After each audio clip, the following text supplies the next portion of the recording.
Hello farmers, இன்னைய முடியல எதை பற்றி போகிறோம்னா, மல்லி செடியில் மொட்டுகளை வந்து பெரிதாக கொண்டு வரதுக்கு நம்ம என்னென்ன மருந்துகள் பயன்படுத்தலாம் அப்படிங்கிறத பற்றி தான் பார்க்க போகிறோம்.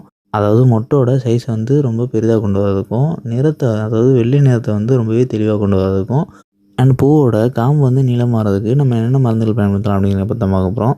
ஃபஸ்ட்டு சிஞ்சண்டா பிராண்டை சேர்ந்த இசைபியான் அப்படிங்கிற பயோஸ்டிமுலன்ட் தான். இது 1 லிட்டர் தண்ணிக்கு 2 ml அப்படிங்கிற விதத்துலையும், இது கூடவே பிஐ இண்டஸ்ட்ரீஸ் பிராண்டை சேர்ந்த பயோவிட்டா அப்படிங்கிற சீவீட் எக்ஸ்ட்ராக்ட் தான்.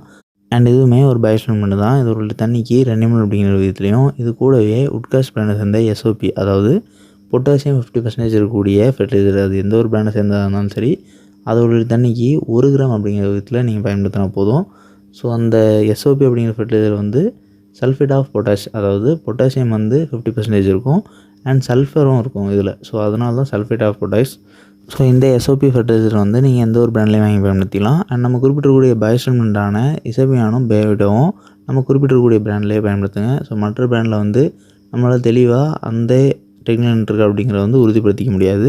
ஸோ அதனால் இந்த 2 ப்ராடக்ட்டையே பயன்படுத்துங்க. அண்ட் இந்த 3ஐயும் கலந்து மல்லிகை செடிக்கு நம்ம மல்லிகை செடி வந்து எந்த நிலையில் இருக்கும்போது ஸ்ப்ரே பண்ணோம் அப்படின்னா, பூக்கள் பூக்கிறதுக்கு முந்தின பருவமான தாவரநிலை வளர்ச்சியோட முடிவுக்கு முன்னாடியோ இல்லைனா தாவரநிலை வளர்ச்சியோட உச்சத்திலேயோ ஸ்ப்ரே பண்ணுறது நல்லது. அதாவது மொட்டுகள் எடுக்கக்கூடிய தருணத்துலேயோ இல்லைனா மொட்டுகள் பூக்கிறதுக்கு ஒரு வாரம் அதுக்குண்டான நாட்கள் இருக்கக்கூடிய தருணத்துலேயே நம்ம ஸ்ப்ரே பண்ணுறது நல்லது. ஸோ ஃப்ளவரிங் ஸ்டேஜ் ஸ்டார்ட் ஆகிறதுக்கு முன்னாடி நம்ம இதை வந்து பயன்படுத்தியிருந்தால் மட்டும்தான் அதோட எஃபெக்ட் வந்து பூக்கள் பூக்கக்கூடிய தருணத்தில், பூக்கள் அறுவடை செய்யக்கூடிய தருணத்தில் வந்து தென்படும். ஸோ நீங்கள் வந்து பூக்கள் பறிக்கக்கூடிய தருணத்தில் நீங்கள் ஸ்ப்ரே பண்ணுறீங்க அப்படின்னா அதோட ரிசல்ட் வந்து அக்கறை ஆகிறதுக்கு மோர் தென் 3 days ஆகும். இதுவே தாவரநிலை வளர்ச்சியிலேருந்து பூக்கள் பூக்கிறதுக்கு முந்தின பருவத்தில் நீங்கள் ஸ்ப்ரே பண்ணும்போது பூக்களெல்லாம் பூக்க ஆரம்பிக்கும் போதே காம்புகள் வளர்த்தியாகவும் அண்ட் மொட்டுகள் வந்து பெரிதாகவும் இருக்கும். ஸோ அறுவடை செய்யக்கூடிய நாட்களில் அதோடய கலருமே ரொம்பவே தெளிவாக இருக்கும், ரொம்பவே பிரைட்டரான ஒயிட் கலரில் இருக்கும்.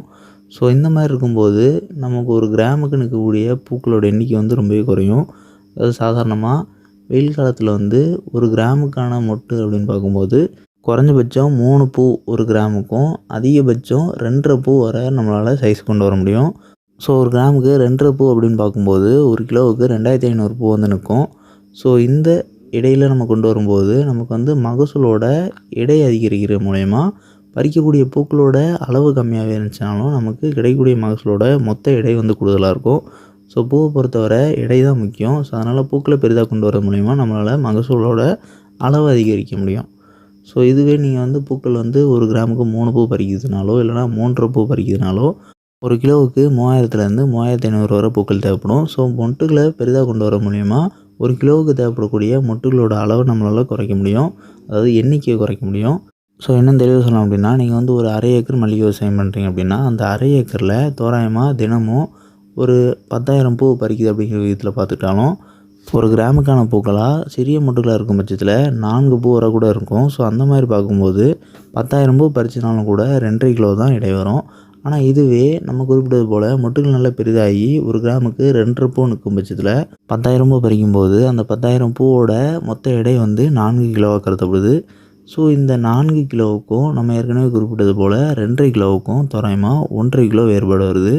ஓவராலாக மொட்டுகளை பெரிதாக கொண்டு வரது மூலயமா நமக்கு கிடைக்கக்கூடிய மகசூலோட அளவை வந்து அதிகரிக்க முடியும். ஸோ அளவு அதாவது எடை அதிகரிக்கிற மூலயமா நமக்கு ஓவரால் ஈல்டோட ப்ராஃபிட் வந்து கூடுது.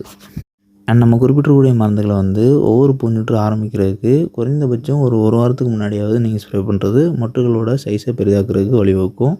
அண்ட் ஒவ்வொரு பூஞ்சொற்றுக்கும் 1 முறை ஸ்ப்ரே பண்ணாலும் போதும். அண்ட் இந்த வீடியோ ஏதாவது டவுட் இருந்துச்சுன்னா கமெண்ட் பண்ணுங்கள். அண்ட் நம்மளோட சென்டர் சேனலான அக்ரிவியூ ஷார்ட் சேனலில் இந்த வீடியோட கொலாபரேட் பண்ணிக்கிறோம்.